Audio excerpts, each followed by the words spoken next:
Hello नमस्कार दोस्तों। Rail मंत्रालय की ओर से मिला 12,227 करोड़ का ऑर्डर।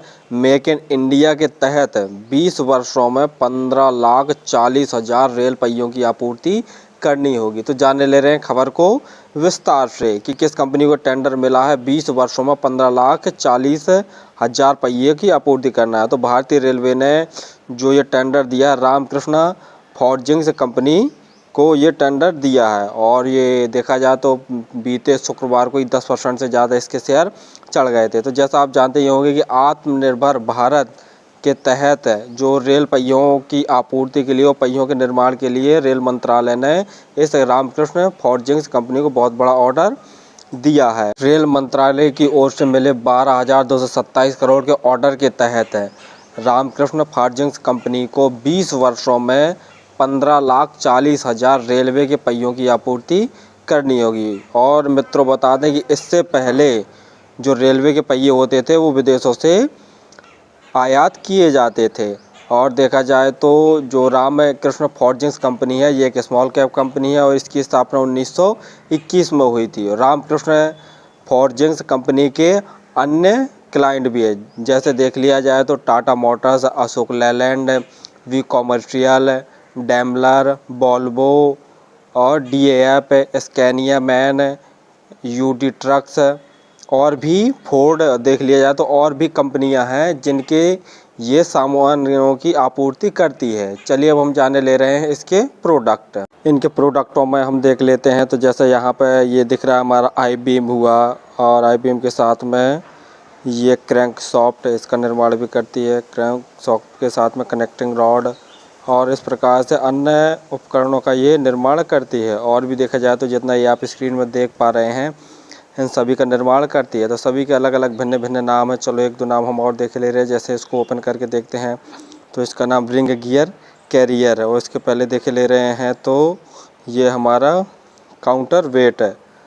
काउंटर वेट के साथ में देखा जाए तो ये मैन बियरिंग कैप। इस प्रकार से देखा जाए तो ये अनेक जो ये उपकरण दिए हैं इनको बनाती है। तो जो इनका प्रयोग है वो पहिए हुआ, इंजन हुआ, गियर बॉक्स हुआ, अन्य जगहों पे ये उपयोग में आते हैं। ये भिन्न प्रकार के गियरों तथा क्लचों का भी निर्माण करती है। जैसा आप यहाँ पे स्क्रीन में देख पा रहे होंगे तो इन सभी चीज़ों का निर्माण करती है। बता दें कि रेलवे 1960 से ब्रिटेन, चेक गणराज्य, ब्राज़ील, रोमानिया, जापान, चीन, यूक्रेन और रूस से लोकोमोटिव तथा कोचिंग स्टाफ एलएचबी के लिए विभिन्न ज़रूरतों के लिए रेल पहियों का आयात करता आ रहा है। वहीं देख लिया जाए तो 2022-2023 में चीन और रूस से लगभग 520 करोड़ रुपए के 80,000 पहियों का आयात किया, जबकि शेष 80,000 पहिए सेल के लिए लिए गए हैं।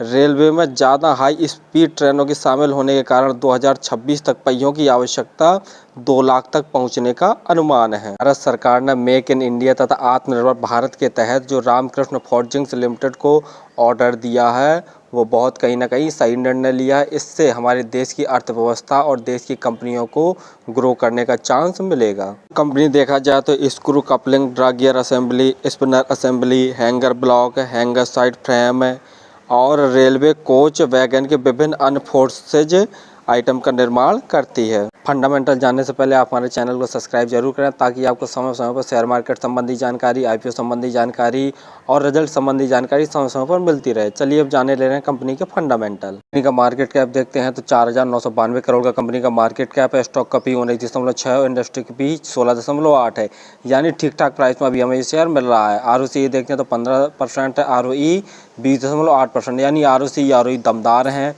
कंपनी के ऊपर बस थोड़ा सा कर्जा ज़्यादा है, 1,351 करोड़ का कंपनी के ऊपर कर्जा है। वहीं देख लेते हैं तो जैसा प्रमोटर होल्डिंग आपने बता ही दिया कि 46.3% है, जिसमें से 6% के आसपास इनकी जो प्लेज रखे हुए हैं यानी गिरवी रखे हुए हैं share. Free cash flow company के पास नहीं है, नेगेटिव में है।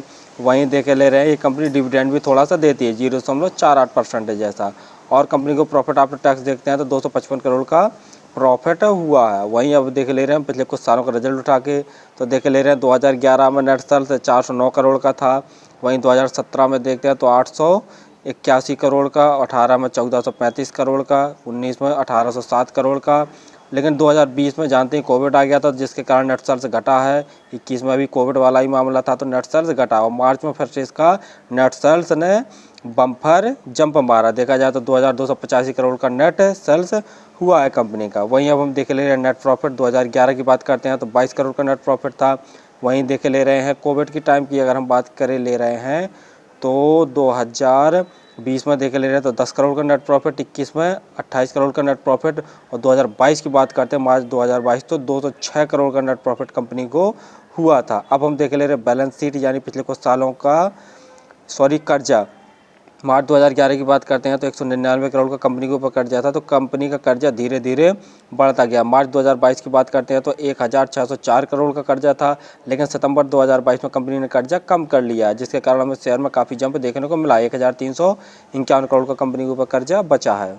चार्ट पैटर्न में देखते हैं जब से ये रेलवे मंत्रालय द्वारा इसको ऑर्डर दिया गया तो देखते हैं 2 दिन में ही ये 280 से 311 तक शेयर पहुँच गया है। और देखा जाए तो पिछले कुछ दिनों में ये ग्रो ही आगे की तरफ करता गया, और वहीं देख ले रहे हैं कि लगभग मार्च 2022 में ये शेयर बहुत ज़्यादा गिर गया था, यानी लोअर पर लोअर सर्किट इसमें लगते थे। और हाई देखते हैं तो हाई लगभग इसने 1200 रुपये के आसपास हाई इसने मारा है, और देख लिया जाए तो अभी हाल ही में इसका 311 रुपये चल रहा है। यानी अगर ये अपने हाई पे अगर फिर से एक बार टच करता है तो लगभग आपको 2 से 3 गुना पैसे आपके करके दे देगा। शेयर होल्डिंग पैटर्न में देखते हैं प्रमोटर्स की हिस्सेदारी 46.27% है, FII की हिस्सेदारी 14%, यानी FII बहुत इंटरेस्टेड है।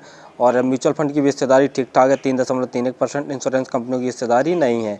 DII की हिस्सेदारी भी देखते हैं तो ठीक ठाक ही 1.4% है, और हम जैसे रिटेल भाइयों की हिस्सेदारी देखते हैं तो 35.02% है। फाइनली जाने ले रहे हैं कि इनके शेयरों में इन्वेस्ट करें या ना करें। तो जैसा आप जानते ही हैं कि कंपनी का फंडामेंटल ठीक ठाक है, सब कुछ सही है, लेकिन बस कंपनी में एक नेगेटिव पॉइंट वाली बात है कि कंपनी के ऊपर कर्जा थोड़ा सा ज़्यादा। बाकी इसके क्लाइंट भी देख ले रहे तो क्लाइंट भी बहुत बढ़िया है। Tata Motors, Ashok Leyland, VE Commercial है, डायमिलर, वोल्वो, DAF है, फोर्ड और अन्य कंपनियां हैं जो इनकी जहां से इनका मेन रेवेन्यू आता है। और रेलवे की तरफ से जैसा आप जानते ही हैं कि बहुत बड़ा ऑर्डर मिला है लगभग, तो ये भी यानी 15,40,000 पहियों का ऑर्डर मिल गया बनाने के लिए। 12,227 करोड़ का ऑर्डर मिला है, तो देखा जाए तो मेन रेवेन्यू नेट प्रॉफिट में भी ग्रो देखने को मिलेगा। और कंपनी भी देखते हैं तो जो आइटम्स बनाती है वो कहीं ना कहीं सदाबहार चलने वाले हैं, तो शेयर तो ठीक ठाक है। और फिर भी किन्हीं शेयरों में इन्वेस्ट करें तो आप अपने स्वयं का एनालिसिस करके या किसी फंडामेंटल एडवाइज़र की सलाह लेकर ही इन्वेस्ट किया करें। मैं किसी भी शेयर में इन्वेस्ट करने की सलाह नहीं देता। ये वीडियो सिर्फ आपकी जानकारी के पर्पज़ के हिसाब से बनाया गया है। धन्यवाद।